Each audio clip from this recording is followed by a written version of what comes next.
In this video, I want to have a look at what's called the gradient-intercept form of a line. So the equation of a line can be written in the form y equals mx plus b. Now m and b in this are going to be numbers. So we've got our y and our x, and then we've got two numbers in there. So the letter m is going to represent the gradient of our line. And the letter b is going to represent the y-intercept. So that's where our line cuts that y-axis. So because we've got our m representing our gradient, our b representing our y-intercept, that's why this equation, or this form of the equation, is called the gradient-intercept form. So if we've got an equation in this form, we can read off what the gradient and y-intercept of the line are. So our examples ask us to state the gradient and y-intercept of these lines. So in here you can tell that the coefficient of x, that's our m term. So our gradient, our m, would be 3. Now the constant term on the end, that's our y-intercept. So our y-intercept, or our b, would be equal to 4.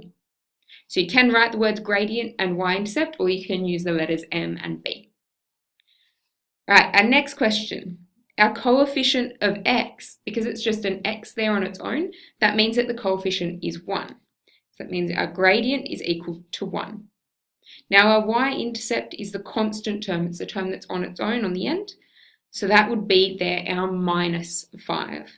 So it's really important that that negative stays with it as well. So its y-intercept is negative 5. All right, our third question there. We've got y equals minus 8x. So in this one, our coefficient of our x term is minus 8. So that means our gradient is equal to minus 8. And our constant term on the end, our y-intercept, well, there isn't one for this. There's no term added or subtracted to that equation that doesn't have to do with the x. So if there's nothing there, then that means that our y-intercept has to be 0. All right, one more question like this. We've got y equals 3x over 5 minus 1. So the coefficient of x there is that whole fraction, that whole 3 over 5. So that means our gradient is 3 over 5, or 3/5. And our constant term is that minus 1. So that means our y-intercept is minus 1. We can also go the other way with that too. So if we're asked to write the equation of a line that has a gradient of 7 and a y-intercept of 10, we would write y equals, now it's going to be mx plus b. So our gradient, which is 7, so 7x, plus b, or our y-intercept, which is 10. So we'd have y equals 7x plus 10. And our very last one, we've got asked to write the equation of a line with a gradient of a half and a y-intercept of minus 6. So we would have y equals a half x, because a half is our gradient, and our y-intercept of minus 6.